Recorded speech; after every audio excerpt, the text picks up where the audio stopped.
नरेंद्र मोदी जी संविधान को ऐसे पकड़े थे, यूं यूं कर रहे थे ना, देखा आपने? ये आपका काम था, ये आपने करवाया है।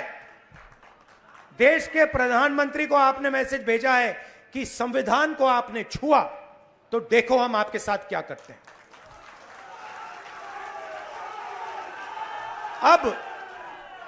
अब देखिए, अब यह भी मत सोचिए कि काम खत्म हो गया है। यह अभी काम शुरू हुआ है, यह शुरुआत है। हिंदुस्तान ने मैसेज भेजा है कि हमें नरेंद्र मोदी जी का विजन अच्छा नहीं लगता, हमें नफरत नहीं चाहिए, हमें हिंसा नहीं चाहिए, हमें मोहब्बत की दुकान चाहिए और हमें नया विजन चाहिए देश के लिए। और अगर देश को नया विजन देना है तो भाइयों और बहनों, उत्तर प्रदेश से ही देना होगा। और उत्तर प्रदेश ने मैसेज दिया है कि इंडिया गठबंधन, समाजवादी पार्टी और कांग्रेस पार्टी को हम चाहते हैं, देश में चाहते हैं और उत्तर प्रदेश में भी हम चाहते हैं। तो काम क्या है मैं आपको बताता हूं। सबसे पहला काम, जहां भी ये नफरत फैलाते हैं, नफरत के बाजार में हमें मोहब्बत की दुकान खोलनी है। आपने देखा भाइयों और बहनों, अयोध्या की सीट हार गए, राम मंदिर बनाया, उसमें इनॉग्रेशन में एक गरीब व्यक्ति आपने नहीं देखा होगा, एक किसान नहीं था, एक मजदूर नहीं था, एक पिछड़ा नहीं था, एक दलित नहीं। आदिवासी राष्ट्रपति से कहते हैं तुम यहां नहीं आ सकती। तो जवाब अयोध्या की जनता ने भी दिया है। और सिर्फ अयोध्या में नहीं भाइयों और बहनों, सिर्फ अयोध्या में नहीं, वाराणसी में जान बचा के निकले हैं प्रधानमंत्री। और मैं आपको कहता हूं और बहन से कह रहा हूं, अगर ये लड़ जाती वाराणसी में, अगर ये लड़ गई होती तो आज हिंदुस्तान के प्रधानमंत्री 2-3 लाख वोटों से वाराणसी का चुनाव हार जाते।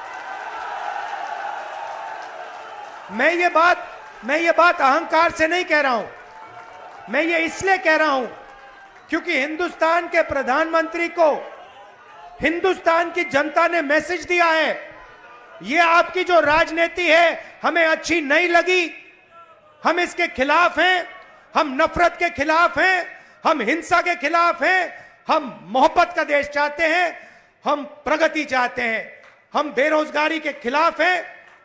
आपने 10 साल इस देश में बेरोजगारी फैलाई, नफरत फैलाई, हिंसा फैलाई और हिंदुस्तान की जनता ने हिंदुस्तान के प्रधानमंत्री को जवाब दिया है।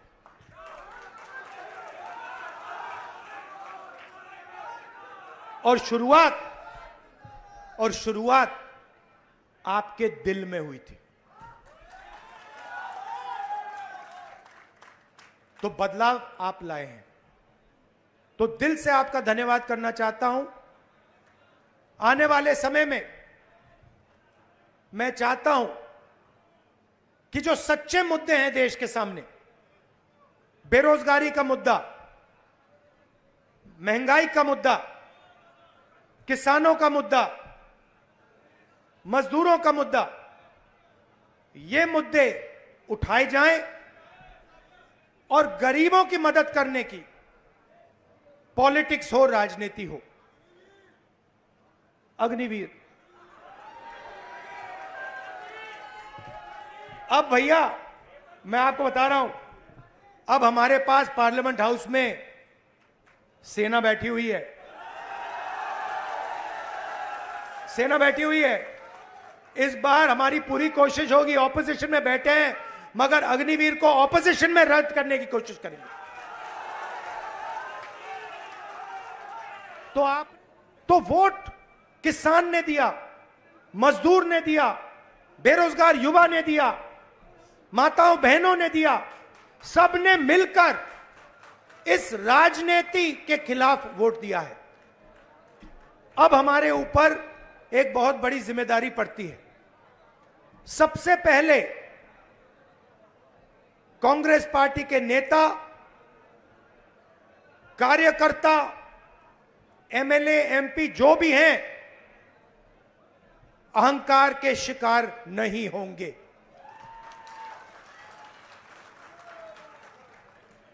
दूसरी बात,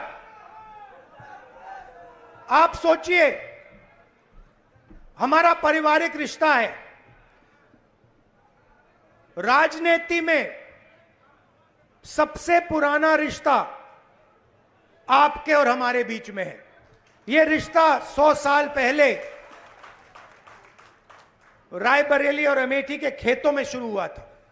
तो आपने हमें इतनी शक्ति दी, और यह सिर्फ आपने राजनीतिक डिसीजन नहीं लिया है, यह आपने जो वोट दिया है और रायबरेली के हर एक व्यक्ति ने जो दिया है, यह राजनीतिक डिसीजन नहीं था, यह मोहब्बत का डिसीजन था, और इस बात को मैं जिंदगी भर नहीं भूलने वाला हूं। अमेठी की जनता से भी कहना चाहता हूं, मैं रायबरेली का सांसद हूं, मगर जो मैंने आपसे कहा था, जो भी रायबरेली में होगा वो अमेठी में भी होगा। तो आप सबको मैं दिल से धन्यवाद करना चाहता हूं। आपने हिंदुस्तान की राजनीति बदल दी, आपने प्रधानमंत्री को ऐसे करवा दिया,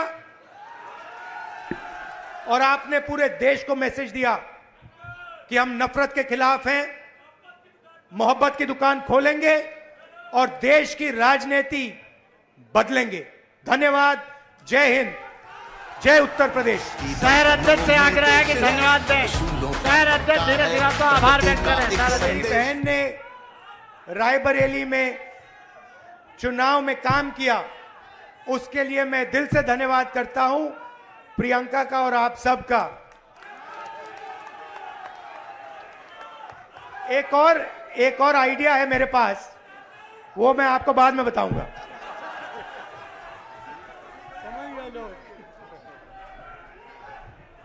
धन्यवाद।